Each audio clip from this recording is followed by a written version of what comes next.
ఇవాళ CWC Congress working committee సమావేశం meeting ఉంది. ఇలా మీటింగ్ ఉన్నది. ఈ మీటింగ్లో ఈ హెచ్సియుకి సంబంధించినటువంటి ఇష్యూ ఉంది కదా, దీంట్లో పిచేముడ్ అని చెప్పేసి యూటర్న్ తీసుకుపోతుంది కాంగ్రెస్ ప్రభుత్వం. ఈ తెలంగాణ రాష్ట్రంలో కాంగ్రెస్ ప్రభుత్వము హెచ్సియు విషయంలో పీచేముడ్ తీసుకోబోతా ఉన్నది. ఇవాళ కాంగ్రెస్ వర్కింగ్ కమిటీ సమావేశంలో ఇలా మీటింగ్లో దీని మీద చర్చ జరగబోతా ఉన్నది. ఆ చర్చకు తెలంగాణ రాష్ట్రం నుంచి దామోదర రాజనరసింహ గారు, అటు వంశీకృష్ణ వీళ్ళిద్దరు కూడా పోబోతా ఉన్నారు. అక్కడ మీటింగ్లో రాహుల్ గాంధీ ఉంటాడు, సోనియా గాంధీ ఉంటారు, మిగతా పార్టీ పెద్దలు ఉంటారు, అందరుండి ఈ హెచ్సి అంశాన్ని రేవంత్ రెడ్డికి అక్షింతలు వేస్తూ, రేవంత్ రెడ్డి తెలివి తక్కువతనాన్ని చూపిస్తూ అక్కడ బాబు నీ దుకాణం చాలా ఎక్కువైంది, ఇది నేషనల్ వైడ్గా మా ఇజ్జతి మొత్తం పోతా ఉంది, మా పరువు పోతా ఉంది, సుప్రీంకోర్టు పొట్టు తిడతా ఉన్నది, ఏకంగా సీఎస్ తీసుకుపోయి జైల్లో పెడతా ఉంటుంది, కొత్త జైలు కట్టి అలానే పెడతాం నిన్ను 6 నెలల పాటు అని చెప్తా ఉన్నది. ఇంకా నువ్వు చేయకు, ఇంకా తెలివి తక్కువ పనులు చేయకు అని చెప్పేసి చేస్తా ఉన్నది. దానికి తోడు మననే నేను వచ్చిన 2-3 రోజులకే ఒక వార్త వచ్చింది. సోనియా గాంధీ మీద రాహుల్ గాంధీ మీద ఆ నేషనల్ హెరాల్డ్ అనే ఒక కేసు ఉంది కదా, ఈడీ కేసు. ఆ ఈడీ ఛార్జ్షీట్ చేస్తుంది. ఈ ఛార్జ్షీట్ వెనకాల మన రేవంత్ రెడ్డి వర్యులు ఉన్నారని చెప్పేసి బాగా చర్చ నడుస్తూ ఉన్నది.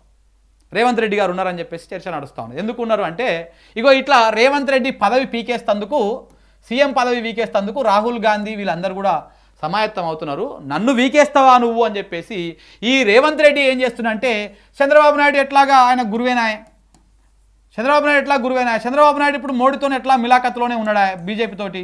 సో కాబట్టి వీళ్ళని వాడుకొని ఈడీ ఛార్జ్షీట్ వేసిండు. ఇది రేవంత్ రెడ్డి నడిపించినటువంటి చక్రం అని చెప్పేసి ఆల్రెడీ ఇప్పటికే సోషల్ మీడియాలో చర్చ నడుస్తూనే ఉన్నది. బక్క జర్సన్ అన్నది ఆ విషయాలని ఆధారాలతో సహా బయట పెట్టిండు. ఎందుకు ఎట్టెట్ అవుతుందో చూస్తూనే ఉన్నారు. ఏదో అయితేనే ఉన్నది.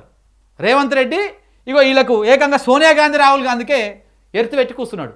బిడ్డ నన్ను తీసేస్తారా మీరు ముఖ్యమంత్రి పదవికి వెళ్ళి, ఎట్టెట్ తీసేస్తారా అని చెప్పేసి ఛార్జ్షీట్ ఇప్పించిండు, భయపెట్టించిన అనమాట. సో ఎంత భయపెట్టించినా కాంగ్రెస్లో కూడా డెకాయట్లు ఇల్లు, ఎంత భయపెట్టించినా వాళ్ళు భయపడే కాడ భయపడతారు, ఏడవ తగ్గాలను ఆడ తగ్గుతారు, ఏడవ ఒగ్గాలను ఆడొగ్గుతారు. సో కాబట్టి ఈడ నువ్వు ఇన్ని కథలు పడతా ఉన్నావు కదా, హెచ్సి విషయంలో వెనక్కి పోయేటువంటి అవకాశం కనపడతా ఉంది. ఇలా సిడబ్ల్యూసిలో ఈ నిర్ణయం జరిగేటువంటి అవకాశాలు చాలా అద్భుతంగా కనపడతా ఉన్నాయి. చూడాలి ఏమవుతుంది అనేది. ఎన్ని ప్రయత్నాలు చేసినా, ఎంత చేసినా రేవంత్ రెడ్డి గారికి అర్థమవుతలేదు. కానీ పదవి, ఈ అధికారం శాశ్వతం కాదు సార్, గుర్తుపెట్టుకోండి. మీరు నాకు తెలిసి చూస్తుండగానే మీరు ఎంత సంతోషంగా ఉన్నారో తెలియదు. ఈ ముఖ్యమంత్రి అయిన కాడ నుంచి డిసెంబర్ 7 తారీఖు నుంచి ఇవాళ ఏప్రిల్ 23, 24 24 తారీఖు దాకా కాలం గడిచిపోయింది కదా, ఐస్ గడ్డ గరిగంట కరిగిపోయింది కదా. దాదాపు ఒక 25% పరిపాలన ముగిసింది కదా. నీ టైం పీరియడ్ 5 సంవత్సరాల దాంట్లల్లో అయిపోయింది కదా. ఇంకా నువ్వు ఎంత కొట్టుకున్నా 3.5 సంవత్సరాలు, ఆ 3 సంవత్సరాలు మాత్రమే పరిపాలన. ఈ ముఖ్యమంత్రిగా 3 సంవత్సరాలే ఉంటావు. వాళ్ళకి తిక్కలేసిందంటే తీసుకుపోయి పడేస్తారు, పక్కన పడేస్తారు, ఇంకొకరిని తీసుకొచ్చి ముఖ్యమంత్రిని పెడతారు. కాంగ్రెస్కి అది ఎనతో పెట్టిన విద్య, ముఖ్యమంత్రులను వారసుడు ఈ చేసుడు అనేది. పెద్దగా మిమ్మల్నే డిపెండ్ అయ్యి వైఎస్ రాజశేఖర రెడ్డి లాంటి వాడినే ఇబ్బంది పెట్టింది.